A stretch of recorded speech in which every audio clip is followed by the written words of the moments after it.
magagawa niya. You are there to support not just the baby, but also the mother. Okay ba yan?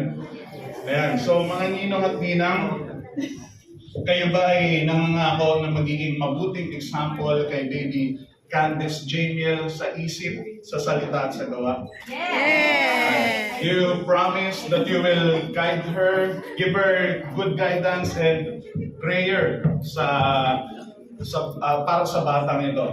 Yes! And we also promise that you will love and support this baby and this mother as they continue with their journey in their life. Yes! Okay, palakpakan naman natin yung mga